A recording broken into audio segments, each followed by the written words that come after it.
Bienvenidos de vuelta. Continuamos con otra clase que a mi parecer es uno de los temas más apasionantes en la gastroenterología, corresponde con el cáncer de colon. Esta clase es sumamente importante y la veremos, pues, costarricense ha tenido algunos cambios desde el punto de vista de alimentación, también algunas políticas de salud nos han permitido disminuir la incidencia o por lo menos también la mortalidad asociada a algunas neoplasias como la del cáncer gástrico. Sin embargo, hay otras enfermedades que pues, por estos cambios en algunos patrones como veremos subsecuentemente han incrementado y una de ellas es el cáncer de colon. Yo soy el doctor Farhad Resvani, especialista en gastroenterología y endoscopía digestiva del Hospital Clínica Bíblica y del Centro de Detección de Cáncer y veremos el día de hoy este tema. Entonces vemos, esta es la gráfica de GLOBOCAN y para el 2018 el número de casos nuevos para ambos sexos.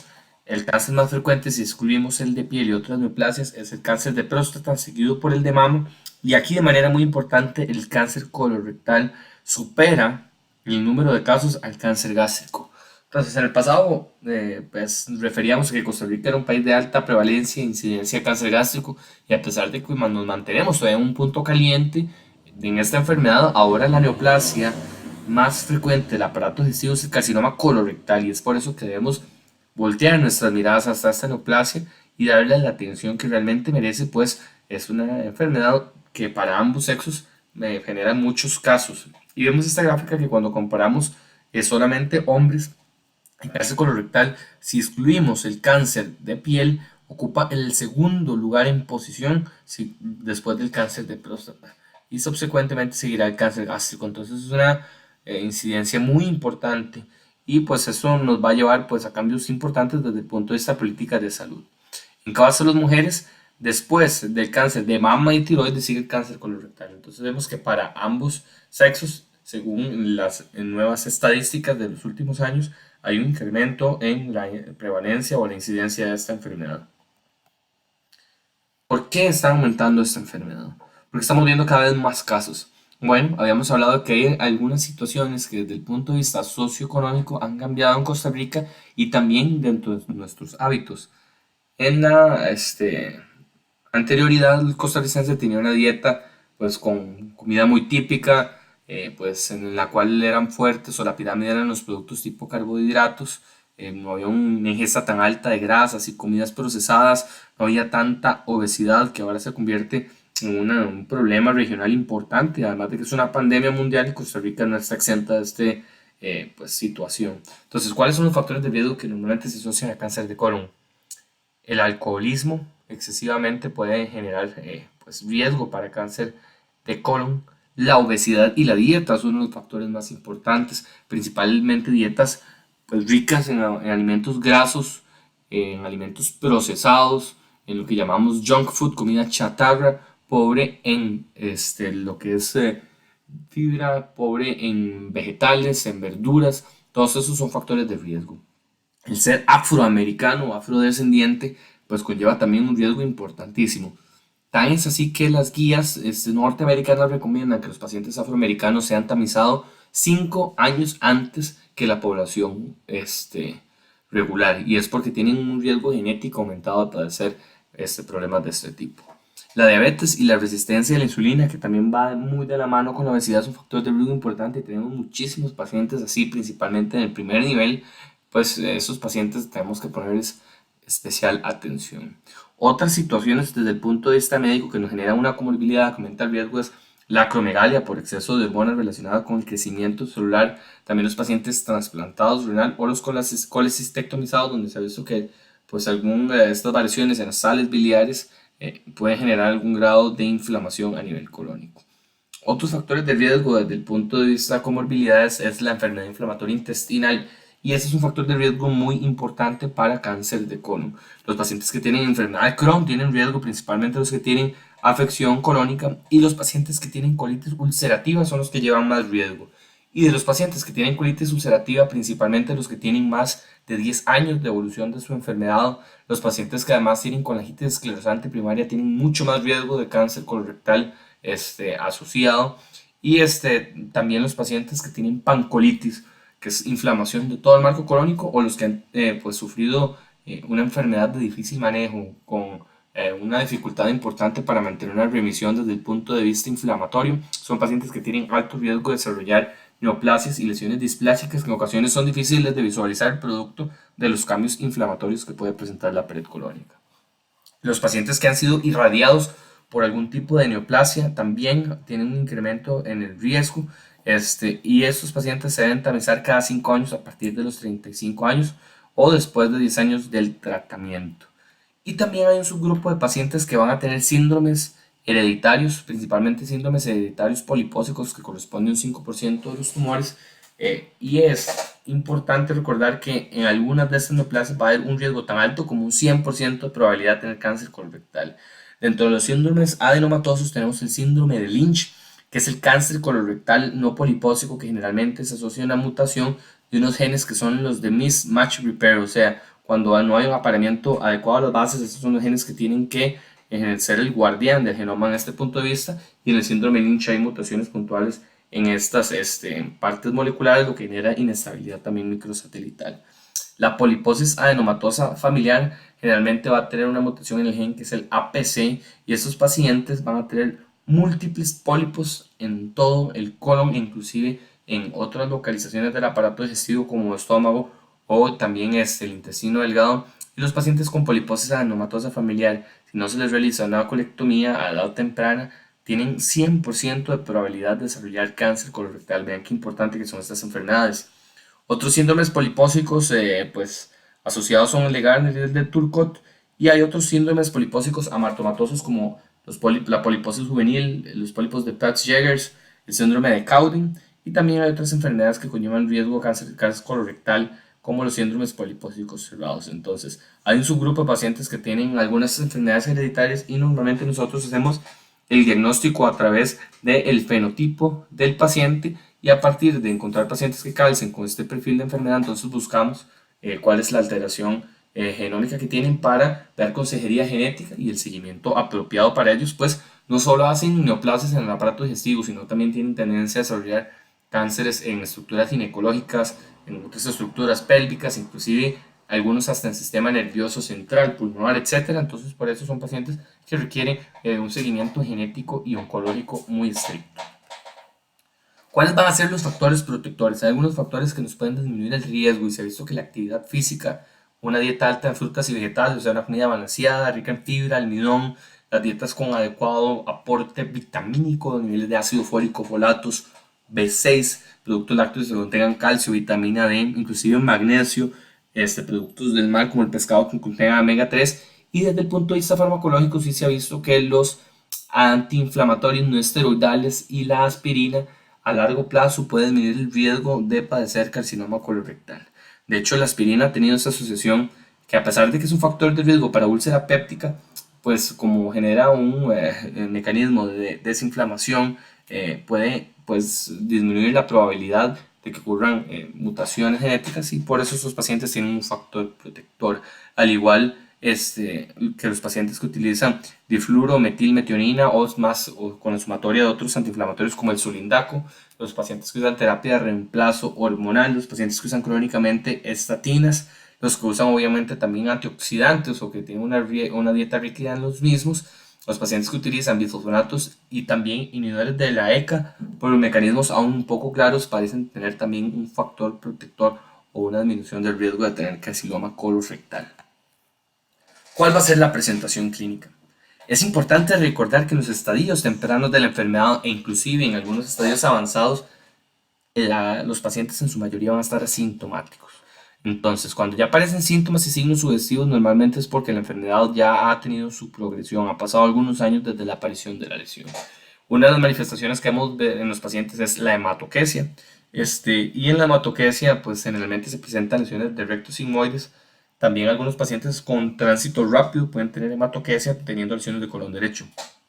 La melena, el dolor abdominal, anemia por déficit de hierro. Recordemos siempre que un paciente adulto con anemia ferropénica no debemos quedarnos solo pensando de que es déficit en el aporte. La causa más frecuente y la que debemos buscar de anemia en este subgrupo de población es neoplasias o pérdidas y una de las pérdidas más frecuentes es la del aparato digestivo. Entonces, los pacientes por fuerza deben tener su gastroscopía y colonoscopía.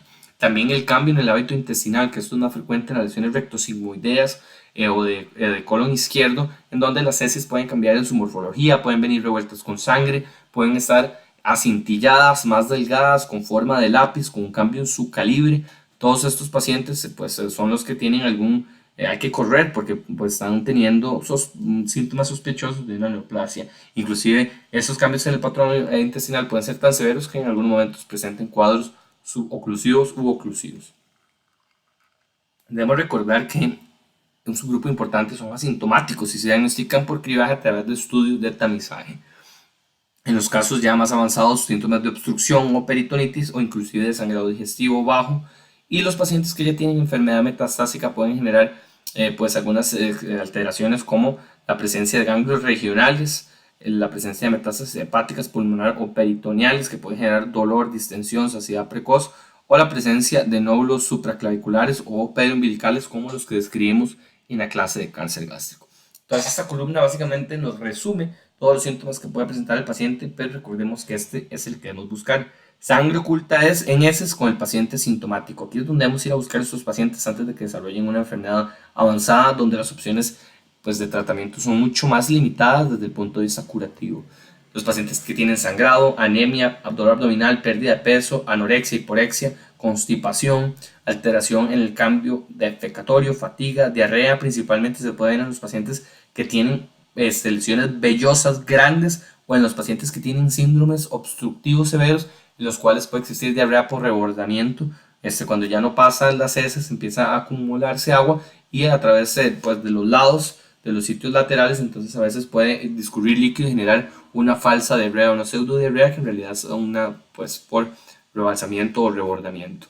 También náuseas, vómitos, tenemos moco en las heces, que también el moco en las heces es frecuente verlos en los pacientes que tienen digestivo irritable, entonces no es un dato patognomónico.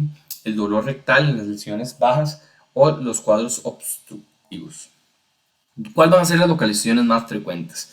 Vemos que recto, la unión rectosigmoidea y sigmoide representan un subgrupo importante del paciente con una prevalencia de 20, 10 y 25% de las lesiones neoplásicas y colon descendente un 5%. Mientras el colon transverso y la región cecal nos van a representar un 15 y un 25%. Entonces esta imagen es importante para que nosotros recordemos que las lesiones pues, del aparato izquierdo pues son un número importante, pero también para recordar que la rectosigmoidoscopía flexible, que es la que se utiliza con anterioridad para tamizar a los pacientes, nos deja sin valorar el colon transverso y el colon ascendente y la región cecal. Entonces se nos escapan casi un 40% de las neoplasias cuando nos lo apegamos solo a la rectosigmoidoscopía flexible, y por lo tanto es importante realizar una colonoscopía completa. En cuanto a la patogénesis, igual que cualquier neoplasia, pues se debe a una proliferación disculpen, celular anormal, y pues en este aspecto van a haber cambios en la genética molecular, y estas son las bases fisiopatológicas de las neoplasias del colon, donde van a haber anormalidades en genes, principalmente en los involucrados en la reparación del ADN dañado, y esto va a generar un acúmulo de mutaciones subsecuentes hasta desarrollar una neoplasia avanzada, producto de una inestabilidad genómica que básicamente pues la definición de la misma es un estado permisivo por mutaciones en genes guardianes del adenoma o que pues reparan el ADN, y en donde se van a adquirir suficientes mutaciones para desarrollar un cáncer. Entonces aquí vemos en esta gráfica donde el epitelio normal del colon, que también pues tiene su representación histológica, va a empezar a generar mutaciones, principalmente las que hemos hablado del APC, que se puede ver en los pacientes con poliposis adenomatosa familiar, pero también en los cánceres esporádicos, y las mutaciones en MSH2 y MLH1 que nos van a generar también estabilidad microsatelital y se pueden ver en enfermedades como el síndrome de Lynch. Entonces, esta mucosa normal va a generar cambios donde va a existir una hiperproliferación del epitelio. Entonces, esta hiperproliferación también nos va a generar alteración en la metilación, y esta metilación puede generar varias cosas.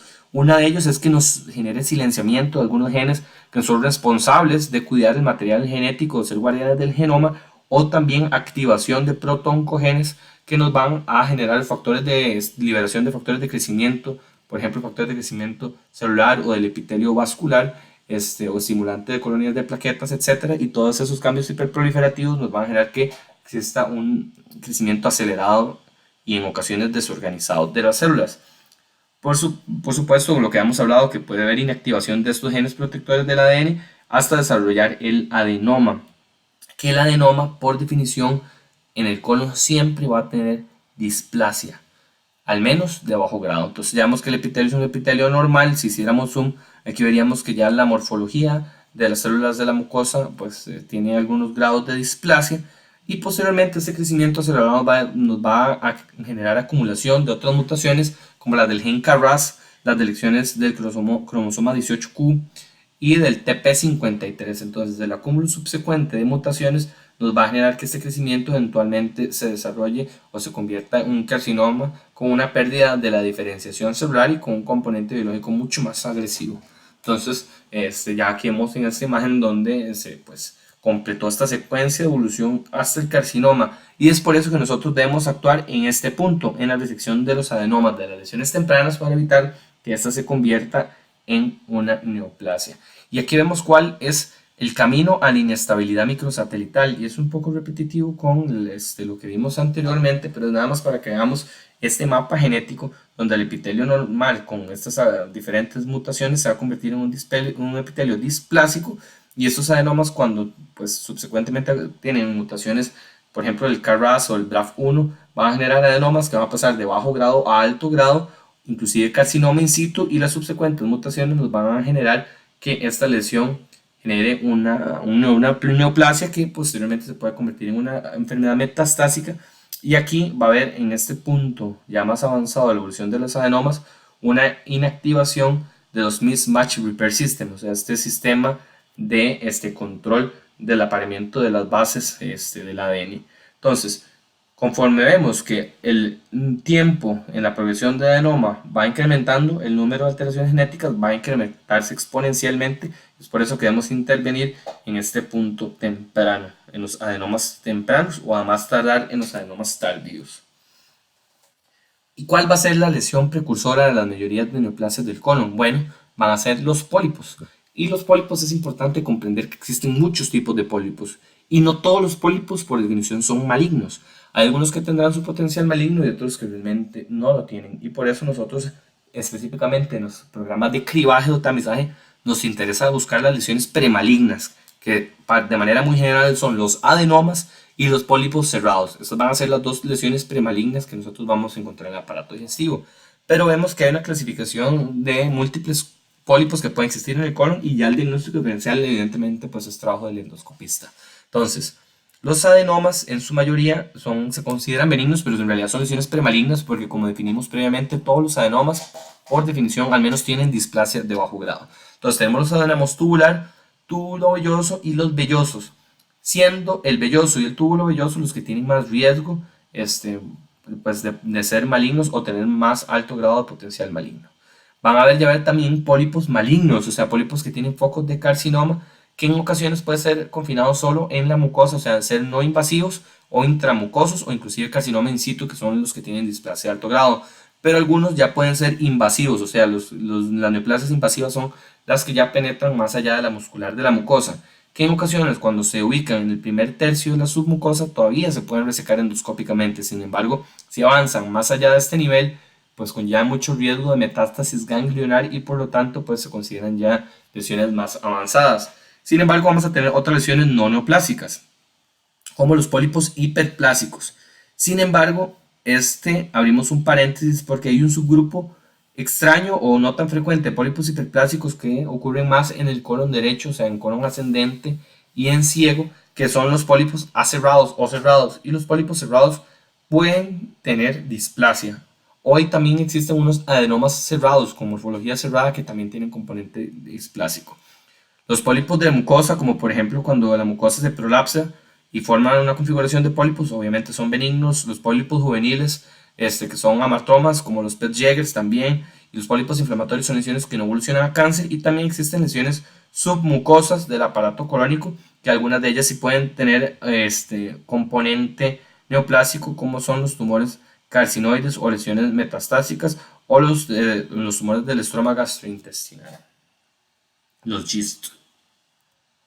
Entonces, ¿cómo vamos a clasificar nosotros a los pólipos?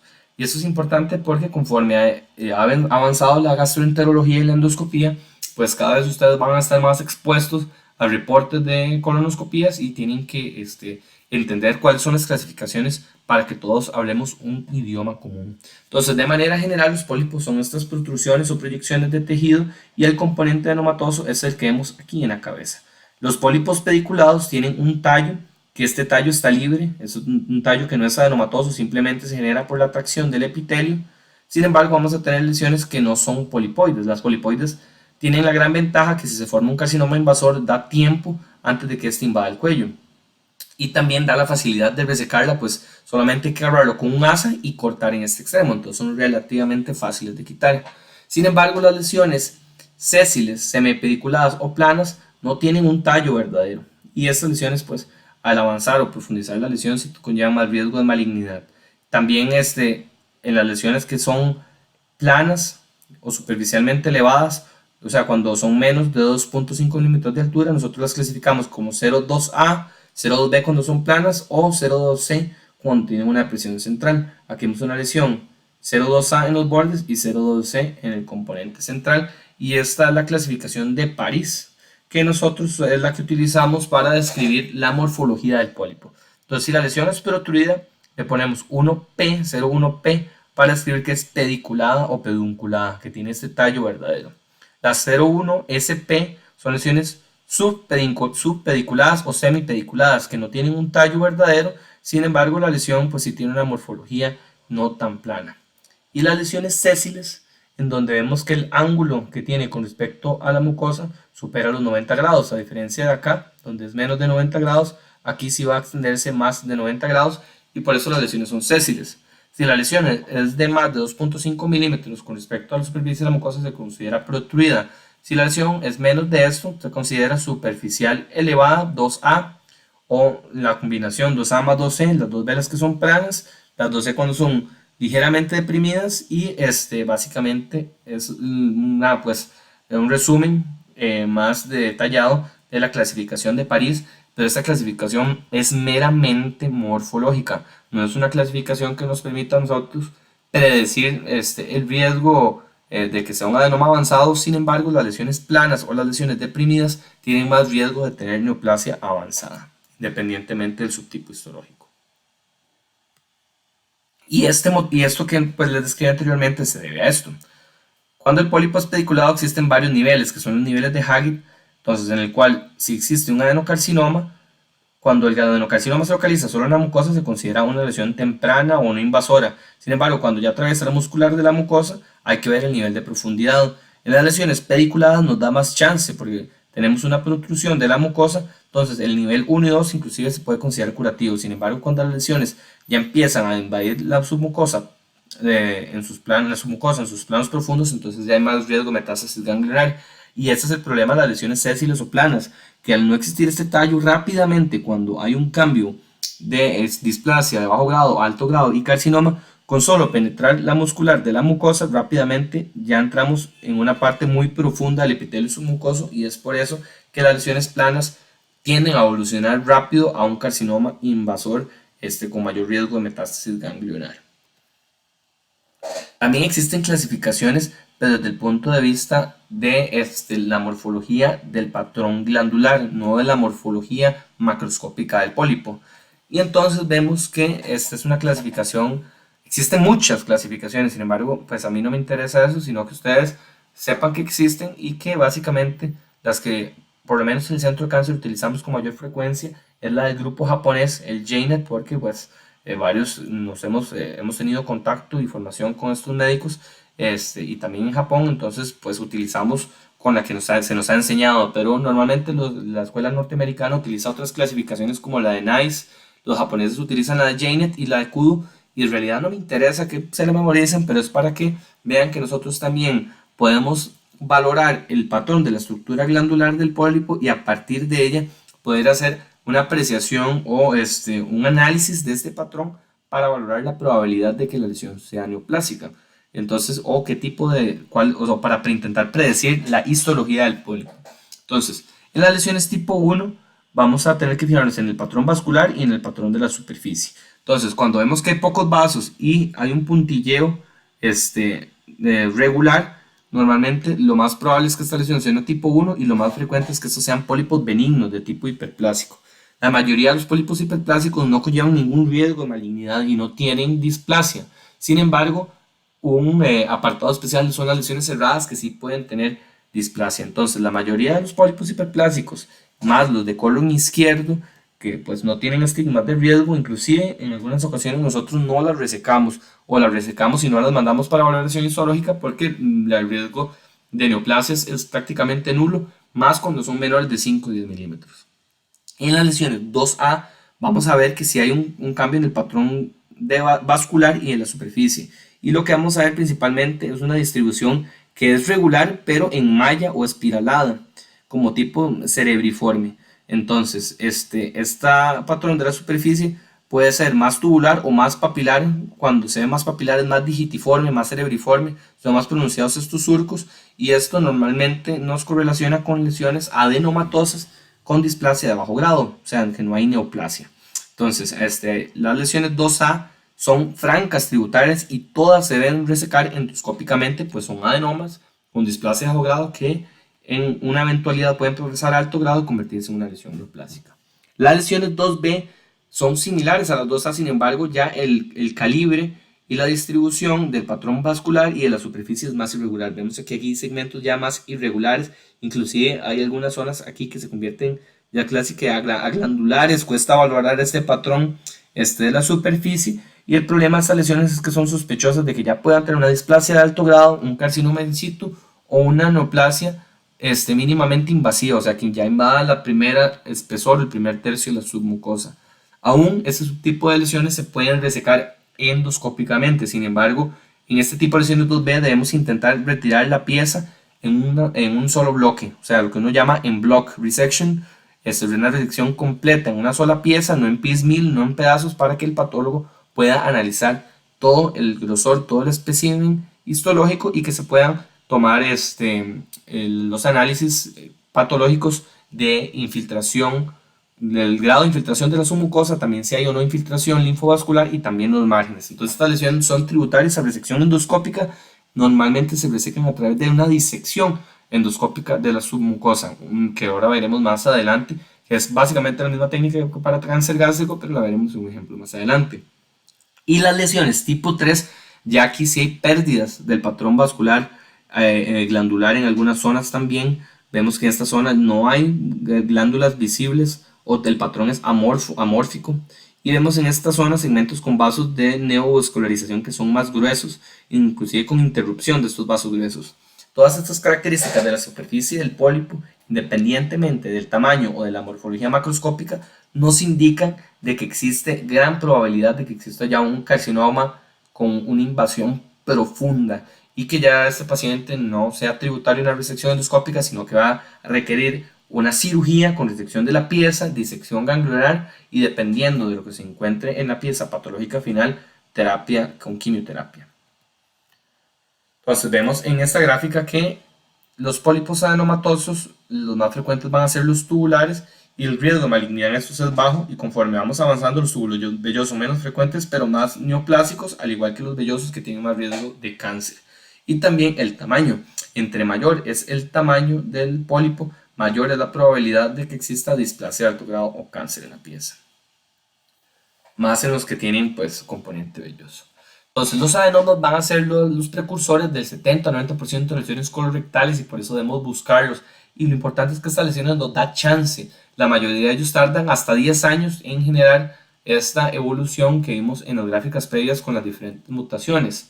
La distribución de los adenomas realmente es relativamente equitativa, o sea, en cualquier lugar podemos encontrar adenomas, pero sí es más frecuente ver a las lesiones planas en el colon derecho, o sea, en el segmento proximal, y las pediculadas en el segmento distal. Y es lo que expliqué anteriormente, que el componente velloso y displasia de alto grado sí tiene una correlación con el tamaño del pólipo. Entre más grande sea el pólipo, más es la probabilidad de que tenga cáncer, o al menos un cáncer en la submucosa o invasivo. Y eso lo correlacionamos con esta gráfica, que en lesiones de menos de 5 milímetros es extremadamente raro encontrar un cáncer invasor y entre 6 y 9 milímetros menos del 1%. O sea, las lesiones de menos de 10 milímetros es muy extraño encontrar un cáncer invasor y por lo tanto nosotros podemos resecarlos en ocasiones con esos adenomas con asa fría porque existe un riesgo con asa sin calor, que es lo mismo que asa fría, porque existe un riesgo muy bajo de tener carcinoma invasor, sin embargo siempre se debe hacer la correlación patológica. Y los pólipos aserrados, dependiendo de las series, es el precursor. En Estados Unidos se ha visto que inclusive hasta el 30%, sin embargo, pues algunas series hablan de un 15% de la lesión, digamos, como precursores de cáncer, y si tienen una localización más proximal, o sea, en el colon ascendente y en el ciego. Tienden a ser planos o sésiles con muy pocos vasos mucosos y son más difíciles de detectar porque también tienen una característica, que son liberadores de moco. Entonces se cubren de moco y este moco se cubre de heces. Entonces en ocasiones se le escapan al endoscopista, no son tan fáciles de detectar. Y en ocasiones para el patólogo también es difícil ver si el pólipo tiene o no displasia en estos pólipos aserrados. Y el cambio conformacional, por lo menos desde el punto de vista de biología molecular, es un poquito diferente. Los pólipos cerrados pueden ser hiperplásicos típicos que no se consideran precancerosos, pero los pólipos sésiles cerrados sí pueden en algunas ocasiones tener citología tipo displásica, y el adenoma tradicional aserrado, que no es más que un adenoma con una morfología similar al aserrado, que la morfología cerrada se describe por su componente histológico, por su apariencia histológica como una sierra, como los dientes de una sierra. Entonces, estas lesiones tradicionales cerradas también tienen riesgo de displasia. Entonces, nada más vemos que la secuencia de evolución de lesiones cerradas es un poquito diferente, donde vemos una mucosa normal, donde con algunas mutaciones como las del BRAF, el CPG y las hipermetilaciones nos van a generar esos pólipos que inicialmente pueden ser microvesiculares, que se ven así. El pólipo que es hiperplásico microvesicular tiene esta apariencia como nube, como blanquecina, se aparece mucho la mucosa circundante, no son tan fáciles de detectar y conforme avanza en su evolución pueden generar los adenomas aserrados, que es esta lesión que vemos acá, y vemos lo difícil que es de detectar porque normalmente se cubren de moco, tienen pocos vasos en su superficie, a diferencia de las lesiones 2A que vimos tipo 2A o tipo 2B o tipo 3 que vimos en la clasificación de Janet, y vemos en su estructura que vamos a ver más adelante que en los pólipos sésiles cerrados, cuando ya tienen un componente displásico, tienen esta morfología histológica como el cierre. Estos pólipos subsecuentemente van a tener más adición de metilaciones o mutaciones hasta poder generar un carcinoma con mutaciones en el MSI.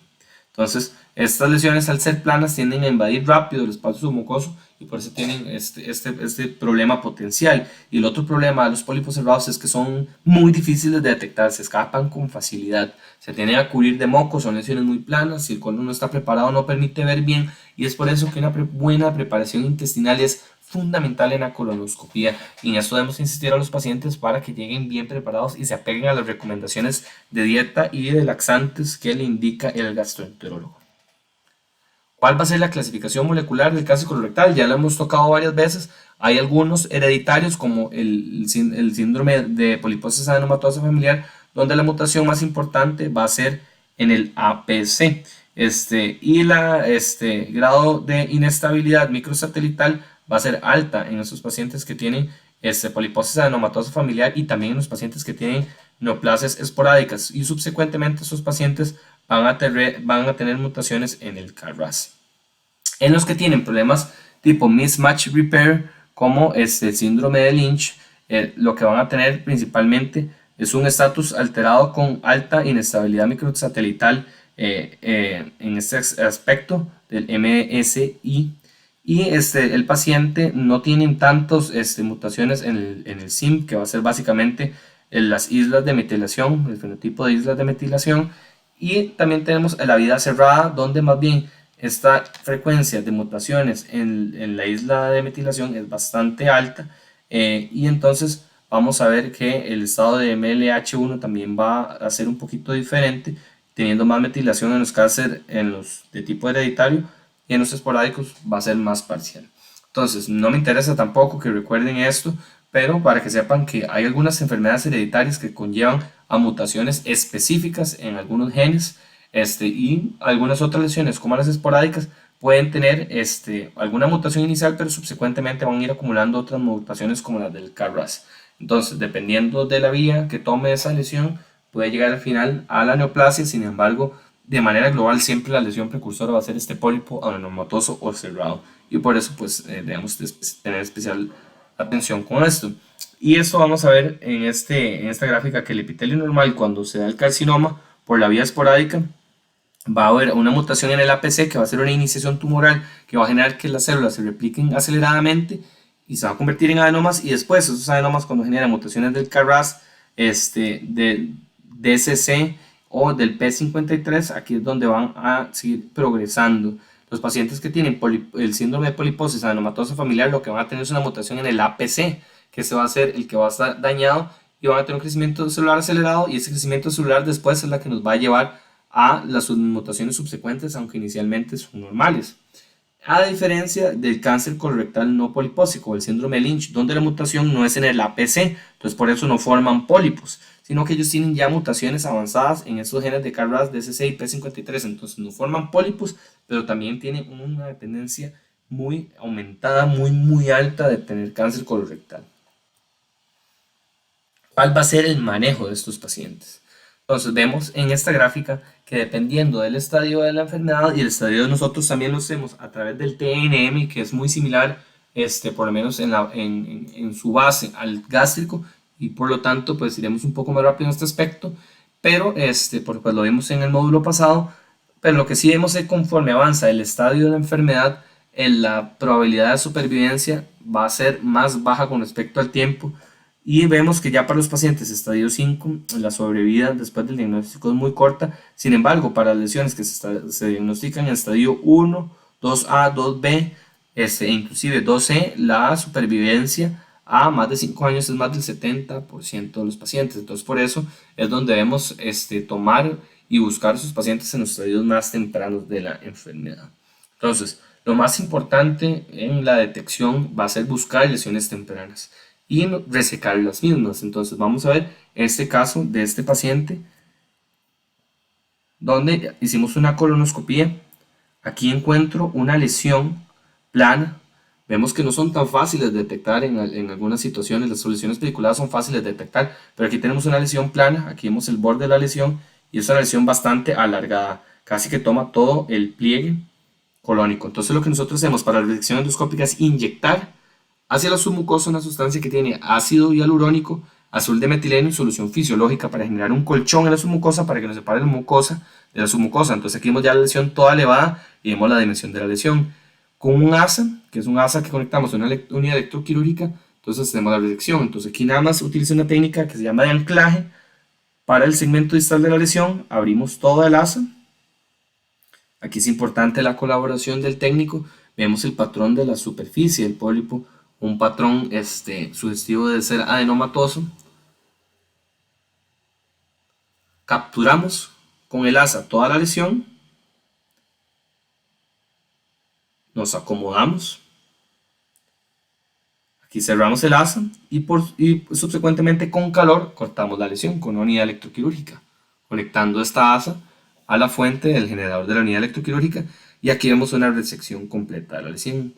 Este paciente estaba anticoagulado con warfarina y por tanto decidimos cerrar la lesión para evitar el riesgo de sangrado, y lo hacemos a través de clips. Entonces así es como resecamos una lesión plana que eventualmente se iba a convertir en un cáncer, una lesión 02A Q3S, y la pieza final nos reporta un adenoma con displasia de bajo grado, con microfoco displasia de alto grado y con márgenes de resección libres. Entonces así es como curamos de manera sencilla una lesión que potencialmente era un cáncer. Entonces nosotros debemos intentar, o por lo menos siempre intentamos resecar las lesiones en bloque, en el R0, en una sola pieza. Principalmente las que tienen displasia de alto grado son las que hay que resecar así. Sin embargo, en ocasiones, para lesiones muy grandes, tenemos que hacer una resección que se llama en piecemeal, que básicamente es un acrónimo de a pedazos, ¿verdad? Entonces vemos este pólipo sumamente grande que encontré en una colonoscopía de tamizaje, y pues resecarlo en una sola pieza es absolutamente imposible porque la lesión ni siquiera nos permitía pasar más allá de este nivel por lo voluminosa que era. Entonces, en este caso, decidimos empezar a lo que nosotros decimos es decapitar, o sea, agarrar el asa para cortar en pedazos la lesión. Inyectamos siempre una sustancia, el espacio mucoso para generar ese colchón, hasta que esta lesión grande, bulky, aparatosa, se convertía ya decapitada, lo decapitamos en varios segmentos, en este pólipo que también pues es un poquito laborioso de quitar. Aquí esto se ve azul porque está inyectado con la sustancia azul. De hecho, aquí resecamos otro pedazo más del pólipo, vemos la submucosa que se ve aquí azuladita. Y continuamos en asa en piecemeal, o sea, recortando por pedazos. Quitamos primero este segmento, después este. Después vamos continuando la resección de la lesión con el asa en piezas hasta resecar toda la lesión. Nosotros después coagulamos con la punta del asa los bordes para evitar que recidive. Aquí vemos que en esta resección el espacio submucoso es esto que se ve azuladito. Sin embargo, en este segmento resecamos un poco más profundo y aquí se ven ya las fibras musculares de la capa circular interna, no hay perforación, pero por el riesgo que puede existir también de perforación tardía, decidimos cerrar la lesión utilizando una herramienta que se llama un endoloop y endoclips, y así vemos como una lesión tan grande, tan abultada, al final de cuentas se convirtió en una pequeña lesión que resecamos y cerramos. Esta lesión tenía un componente de JNET 2A, pero con un patrón digitiforme que nosotros le llamamos de cudo 4 o dendrítico, y los que tienen ese patrón tan digitiforme o dendrítico, con proyecciones más vellosas, se correlacionan con pólipos de tipo vellosos. Y básicamente la pieza histórica fue eso, un adenoma velloso con displasia de bajo grado. Sin embargo, por el gran tamaño de la lesión, era un adenoma de alto riesgo, y a través de una resección endoscópica se cura este paciente con una lesión que tenía mucha probabilidad de evolucionar a cáncer si se hubiera dejado progresar. Aquí vemos esta otra lesión que encontramos a nivel de recto. Y de hecho, esta línea que vemos acá es la línea dentada, o sea, la línea pectínea. Aquí se ve más claramente cuál es la línea pectínea. Entonces vemos este pólipo, que es un pólipo superficial elevado, pero con un centro deprimido. Es una lesión 0,2A más 0,2C por ese componente deprimido. Y tenía un patrón de JNET 2B, donde en este centro, en esta superficie ulcerada, ya habían estructuras glandulares irregulares, y por este componente sospechoso de que puede tener un carcinoma en la mucosa o que puede invadir la submucosa superficial, entonces este paciente es un tributario de una disección endoscópica. También es tributario de disección endoscópica porque aquí trabajamos en la línea dentada, entonces en ocasiones es difícil resecar toda la lesión y también podemos generar daño térmico y dañar las fibras del esfínter anal, y por eso preferimos para este subgrupo de pacientes una disección endoscópica. Entonces en la disección endoscópica no agarramos un asa y la cortamos en una pieza, sino que lo que hacemos es cortar los bordes de la lesión dando un margen a la misma, y después de que cortamos los bordes de la lesión nos metemos al espacio submucoso con un cuchillo electroquirúrgico que es un poco diferente pero también es endoscópico. Empezamos a disecar este espacio submucoso hasta resecar la lesión, y esto es lo que vemos en este video. Entonces esta es básicamente esta lesión que les describía, sospechosa. Aquí vemos la lesión en retrovisión, o sea, aquí ya está la endoscopia adentro. De hecho, estos son los cojinetes hemorroidales. Ahí estamos trabajando en retrovisión, aquí está el tubo, y esta es la lesión en su margen proximal, o que ya va a darse el segmento oral. Inyectamos la sustancia hacia el espacio submucoso, la sustancia con ácido hialurónico, azul de metileno, y utilizamos este cuchillo inicialmente para cortar los vórgenes, dejando este gran margen que vemos acá. Entonces, acoplado a la unidad electroquirúrgica, cortamos primero todo este segmento proximal y nos metemos por aquí debajo para disecar la submucosa. Este es el espacio submucoso, esta es la muscular, esta es la capa mucosa que está arriba, y vamos disecando, cortando espacio submucoso, coagulando vasos. Este es el segmento que hemos visto en la imagen inicial, que da hacia la línea pectínea. Este es el área ya perianal, y aquí vamos hacia el interior, y con el cuchillo electroquirúrgico vamos cortando, guiando el corte. Aquí vamos resecando los bordes de la lesión, los márgenes de la lesión. Ahí vamos abriendo este espacio. Como tenemos inyectada esta sustancia en la submucosa, este espacio virtual se hace más grande y nos permite trabajar ahí, y nos permite diferenciar. Aquí está la capa muscular, aquí está la capa mucosa, y vamos cortando en la submucosa. Resecamos la submucosa cortando al ras de la capa muscular, sobre la capa muscular. Aquí, para motivos de continuar y avanzar el video, nada más vamos a ver el corte final, donde terminamos de cortar el segmento final de la submucosa hasta resecar toda la lesión. Y vemos aquí el cojinete hemorroidal, y donde se ven las fibras de la capa muscular. La lesión se reseca al margen de la capa muscular, o sea, al ras de la capa muscular, y vemos que es una lesión con una resección completa, tenía un foco de adenocarcinoma, y la disección nos permite esto. Este es el lado que iba hacia el margen anal, esa línea dentada, y resecar con adecuados márgenes y nos permite ver que la resección es completa y podemos ver esos segmentos donde hay áreas glandulares, inclusive con vasos de deformación, y por eso la lesión era tributaria a disección endoscópica. Entonces, las lesiones tempranas, las lesiones adenomatosas o algunos cánceres tempranos de colon, nosotros los podemos quitar a través de técnicas endoscópicas o a través de una resección endoscópica sencilla con un asa, que en ocasiones puede ser en una pieza o en varias piezas, o a través de la disección endoscópica para lesiones más complejas o más avanzadas. Y ya aquí vemos ya una neoplasia avanzada de colon. Esta es ya la neoplasia que nosotros no queremos ver, la neoplasia donde ya llegamos un poco tarde. Y aquí vemos esta lesión superficial elevada, pero ese centro ya necrótico, cubierto de fibrina, una lesión muy grande que ya en algunos segmentos se ve profundo, y todavía más grande esta lesión, donde tiene áreas de necrosis, que sangra con facilidad, cubierta de fibrina. Estas lesiones ya más avanzadas no se pueden resecar endoscópicamente porque invaden a la muscular, entonces no nos permite soltar la lesión, al menos endoscópicamente, y también tiene mucho riesgo de metástasis ganglionar. Cuando la lesión solo está ubicada en la mucosa, o sea, cuando el carcinoma no es invasor, el riesgo de metástasis ganglionar es muy bajo, entonces por eso nos permite resecarla solamente endoscópicamente. Pero en esos pacientes con ya cáncer avanzado invasor, hay mucho riesgo de metástasis ganglionar y por eso necesita, además de la resección de la pieza neoplásica, la disección ganglionar para el correcto estadiaje de los pacientes. Y estos pacientes que diagnosticamos en estas lesiones se refieren a cirugía. Aquí vemos este paciente con una lesión todavía más avanzada que genera daño en toda la circunferencia luminal. Ese es el epitelio que se ve neoplásico, vean qué irregular que se ve, con vasos de neoformación, con áreas glandulares, con vasos cortos que se ramifican y que se pierden.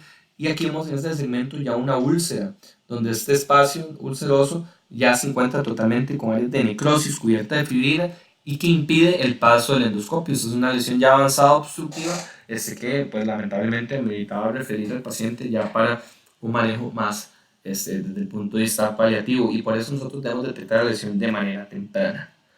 Ya para las lesiones más avanzadas hay que hacer diversas reconstrucciones quirúrgicas y dependiendo de la localización se realiza solo una colectomía derecha o ampliada con colon transverso y se hace una anastomosis primaria con el ilium a manera de hilo transverso anastomosis. Cuando son lesiones de colon transverso se puede resecar solo este segmento de colon transverso y hacer una anastomosis entre colon ascendente y descendente, y en las lesiones más izquierdas también se pueden hacer resecciones segmentarias. Ya más difícil son las lesiones que están por abajo de los 5 centímetros del margen anal, porque estas normalmente requieren la cirugía abdominoperineal con un paciente que va a quedar colostomizado, y es por eso que nosotros debemos encontrar la lesión lo más pronto posible. En cuanto al manejo oncológico, vimos que las lesiones en el cáncer de colon tienen un componente biológico importante, y vemos en la historia de la medicina que desde 1980 se han utilizado agentes citotóxicos, algunos desde el punto de vista paliativos. Inicialmente fue así, también se daban terapias adyuvantes, ahora en ocasiones se dan terapias neoadyuvantes, o sea que se da quimioterapia antes de la cirugía y luego después de la cirugía, y en los últimos años ya empiezan a aparecer nuevos agentes citotóxicos, como irinotecan, capecitabina, oxaliplatino, y también terapias diana, específicamente contra la parte de la biología molecular de sus tumores, como el cetuximab, el panitumumab, el bevacizumab, etc. Y básicamente estas dianas, desde el punto de vista oncológico, pues no vamos a profundizar tanto esto porque se escapa de los objetivos del curso, pero es para que vean que ya los pacientes con neoplasias avanzadas sí requieren una terapia multidisciplinaria, donde entra en juego el gastroenterólogo, el cirujano, el oncólogo, el médico de cuidados paliativos, el internista, muchas veces el geriatra, el soporte nutricional. Definitivamente cuidados paliativos juega un rol fundamental e importantísimo en el cuidado de esos pacientes, clínica del dolor, y nosotros normalmente trabajamos a través de sesiones multidisciplinarias, también en conjunto con radiología, para estudiar propiamente a los pacientes que tienen estas lesiones avanzadas, ofrecerles desde el punto de vista oncológico la mejor terapia médica, y también desde el punto de vista quirúrgico cuando sí procedan, aunque algunas veces en lesiones proactivas de colon, donde ya la lesión es irresecable, a veces ponemos stents, que son mallas que nos permiten abrir la obstrucción y simplemente con un manejo más paliativo. Entonces, por eso es que debemos atacar temprano y debemos detectar temprano a estos pacientes para que no lleguen a este punto de la enfermedad. Y por eso es que en esta charla, más que un énfasis en el manejo del cáncer avanzado, voy a insistirles en el tamizaje del cáncer colorectal, porque el tamizaje empieza en el primer nivel de atención. Empieza en la oficina del médico general o empieza en la oficina del médico encargado de un área de salud, del médico de familia, del médico también internista, del médico que es el que salvaguarda el estado de salud del paciente. Y recordemos que la medicina contemporánea va más a la prevención de la enfermedad que al manejo de complicaciones o de enfermedades ya avanzadas, y por eso tocaré más tamizaje que tratamiento de cáncer avanzado en esta clase. ¿Cómo podemos hacer el tamizaje? Bueno, lo primero es que el tamizaje se efectúa en pacientes asintomáticos, y ya cuando el paciente tiene síntomas hay que correr a hacer una colonoscopia, pero en los asintomáticos podemos echar mano de varias estrategias dependiendo de varias cosas. De uno, del sistema de salud en el que estemos, también del costo, de los costos que pueda asumir o no el paciente, o en los sistemas de seguridad social, también sistemas de costo-efectividad. Entonces, el FIT, que es el test inmunoquímico fecal, lo que detecta es hemoglobina humana en heces, a diferencia de lo que utilizábamos anteriormente, que era el guayaco, que el guayaco era un test cualitativo que nos detectaba pigmentos. El FIT lo que detecta a través de estudios inmunohistoquímicos es hemoglobina humana en heces, entonces es un test mucho más específico. ¿Cuál va a ser la ventaja? Es un test no invasivo. Para cáncer tiene una sensibilidad superior al 70%. El problema es esto: tiene solamente un 30% de sensibilidad para la detección de adenomas. Y para las lesiones sésiles cerradas, esa sensibilidad es tan baja como un 0%, en algunas series o menos del 10%. Si es muy específico, o mucho más específico al menos que el guayaco.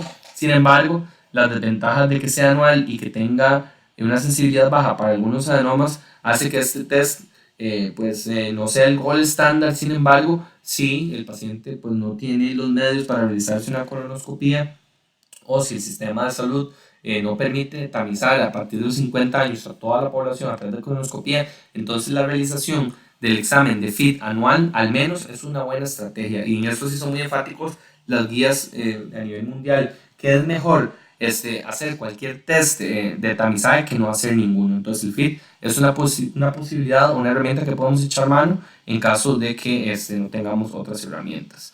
En Estados Unidos y en otras partes del mundo también se combinan con test de ADN fecal, lo que aumenta la sensibilidad principalmente para pólipos sésiles. Sin embargo, la desventaja es su precio, y bueno, en nuestro país nosotros no lo tenemos tan ampliamente distribuido.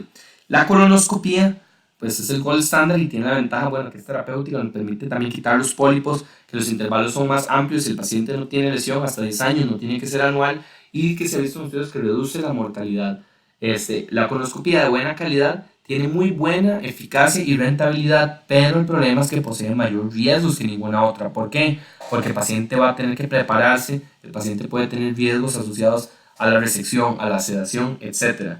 A pesar de que la tasa de perforación es muy baja, aproximadamente menos del 0.5% de los pacientes, o al menos hay que apuntar a que ese estándar sea menos del 2% de los pacientes, el paciente puede tener algunas complicaciones raras como asociadas a la sedación, ruptura esplénica, entre otras, sangrados. Y lo otro es que es operador dependiente, y vemos que hasta el 17% de las lesiones mayores de 10 milímetros en ocasiones se le puede escapar el primer endoscopista. Y no solo es operador dependiente, sino que también es colon dependiente. Existen colon que tienen un patrón austral muy prominente, o pliegues que es difícil ver detrás de ellos, o pacientes que no se puede completar la colonoscopia porque tiene un área estrecha, o los pacientes que tienen mala preparación. Todos estos factores van a generar que se dificulte más la realización de una buena colonoscopia y que se nos puedan perder algunas lesiones. Entonces tampoco es un estudio que sea perfecto. Y por eso hay algunos parámetros que se deben en la calidad de la colonoscopia. Para los endoscopistas se debe de buscar de que tengan una tasa de detección de adenomas superior al 25%, o sea que en las endoscopias de tamizaje por lo menos en un cuarto los mismos detecten pólipos, y que siempre intente, o al menos en más del 95%, se llegue a la región cecal, y que se utilicen dosis divididas de preparación para que el colon llegue limpio. Y pues esas son situaciones importantes también desde el punto de vista del reporte, que incluya fotografías y que la calidad de la preparación se describa. Eso aumenta la calidad de la endoscopía y permite que se disminuya la probabilidad de que alguna lesión se pierda. La rectosigmoidoscopía tiene la ventaja que es barata, no necesita sedación, sin embargo hablamos de que solo previene un subgrupo corto de neoplasias y que muchas se pueden escapar. Y por los problemas de tamizaje ya está casi en desaparición. La colonografía por TAC tiene la ventaja que no es riesgosa, tiene una sensibilidad para lesiones de más de 1 centímetro mayor al 80%. El problema es cuando están mal preparados que las heces se pueden confundir con pólipos. Y si las lesiones son planas, menos de 1 centímetro, se pueden escapar. Y el otro problema es que si se encuentra una lesión, se requiere la colonoscopía para verificar. Por lo tanto, la colonografía por TAC lo usamos en pocos casos. Principalmente lo utilizamos para pacientes donde no podemos hacer una colonoscopía completa, al igual que el colon por enema, que normalmente nosotros lo utilizamos en estos contextos también y no siempre como estrategia de tamizaje inicial porque tiene mala sensibilidad para lesiones menores de 1 centímetro. Hay otros test que se pueden medir a nivel sérico como el SEPTIN9, que nos permite medir algunas mutaciones puntuales y tiene una sensibilidad de 48% para carcinoma colorectal, sin embargo no detecta adenomas, todavía está en estudios y todavía el FIT tiene mejor rentabilidad porque es un test caro. Entonces, costo-efectividad, lo que les explicaba al principio, dependiendo de la política de salud, si estamos a nivel institucional o lo que pueda pagar el paciente, digamos, porque una colonoscopia también tiene sus costos, entonces en algunas ocasiones es mejor hacer algún test que ninguno. Sin embargo, si nosotros vemos, si vamos a hacer un FIT anual por 10 años, en ocasiones puede ser más rentable una colonoscopia hacerla de una vez porque si el paciente sale normal, la colonoscopia subsecuente va a ser a los 5 o 10 años, dependiendo de la preparación. Y la otra ventaja que da la colonoscopia es que nos permite, además de detectar lesiones planas o pequeñas, nos permite resecar lesiones. Y los demás estudios, si salen positivos, requieren una colonoscopia. Y es por este motivo que sigue siendo el gold standard, pese a que hablamos al principio que la colonoscopia no es perfecta, que a pesar de que tiene riesgos, en realidad la probabilidad que ocurran es muy rara, menos del 2%, menos del 5% de los pacientes tienen alguna complicación y realmente sigue siendo por estos motivos el gold standard, aunque se ha visto que en los sistemas de estrategia de salud grandes, hacer un FIT anual puede tener adecuada colonoscopia, costo-efectividad y se realiza una colonoscopia a los pacientes positivos. Entonces, ¿cómo vamos a tamizar? Vamos a tamizar con algunos de estos estudios a los pacientes por cáncer colorectal a partir de los 50 años en individuos asintomáticos y sin antecedentes heredofamiliares y se puede hacer colonoscopia cada 10 años o si se encuentran pólipos y los espacios son de seguimiento obviamente van a ser más cortos, si encontramos adenomas los espacios de seguimiento van a ser más cercanos y el FIT anual son las primeras consideraciones que se pueden utilizar. Los que tienen antecedentes heredofamiliares de cáncer colorectal y en primer grado menos de 60 años o en más de 2 familiares de primer grado a cualquier edad, entonces hacemos colonoscopia cada 5 años, empezando 10 años antes del diagnóstico de los familiares o a los 40 años. Y los pacientes que tienen antecedentes familiares de cáncer colorectal o adenomas avanzados de primer grado en pacientes de más de 60 años, empezamos igual a los 40 años con colonoscopia cada 10 años. Entonces, de manera general, si el paciente no tiene síntomas, ni antecedentes heredofamiliares, empezamos con algunas test de tamizaje a partir de los 50 años con colonoscopías cada 10 años o con FIT anual. Si hay antecedentes heredofamiliares de adenoma avanzado de cáncer en menos de 60 años o más de 2 familiares a cualquier edad, entonces hay que empezar a partir de los 40 con colonos cada 5 años. Y si el paciente tiene antecedentes heredofamiliares de cáncer colorectal en más de 60 años, entonces colonos cada 10 años, pero empezamos a los 40.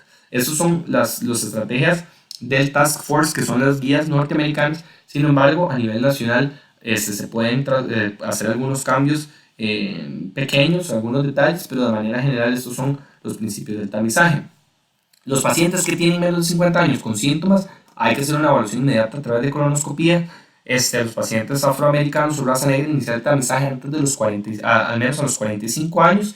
Y si ya tiene varios estudios negativos y más de 75 años, el paciente o menos de 10 años de expectativa, se pueden descontinuar seguimientos, aunque como ha aumentado tanto la calidad de vida de los adultos mayores, normalmente se pueden tamizar hasta los 85 años si no se han hecho estudios.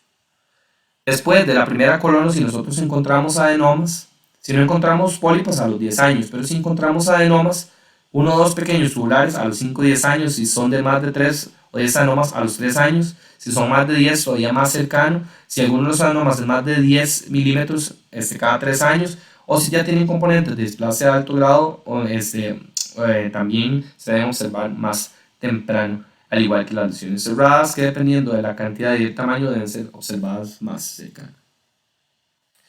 Si la primera colonosis está mala, hay algunas lesiones que se va a escapar, entonces sus pacientes debemos repetirlas en un año, y si la preparación es sumamente mala, donde hay ya restos sólidos, inclusive antes.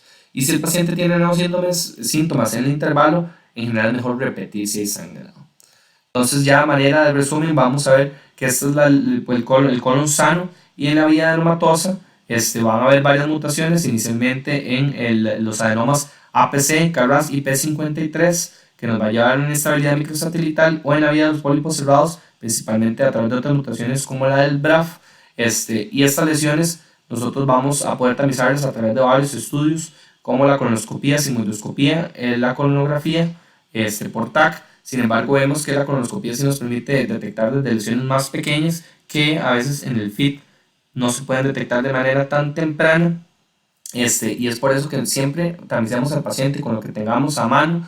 La colonoscopía, pues a pesar de que tiene sus bemoles, sigue siendo el gold standard, pero lo importante es que independientemente de cuál sea el medio, tamicemos a los pacientes a partir de los 50 años o antes si tienen antecedentes, para encontrar las lesiones tempranas antes que progresen a un estadio más avanzado de cáncer, las lesiones que ya no se puedan resecar endoscópicamente y que requieran o tratamientos más agresivos o inclusive ya paliativos, porque no se pueden resecar las enfermedades, y es por eso que nosotros debemos trabajar en esta parte inicial, en la detección de adenomas y lesiones premalignas.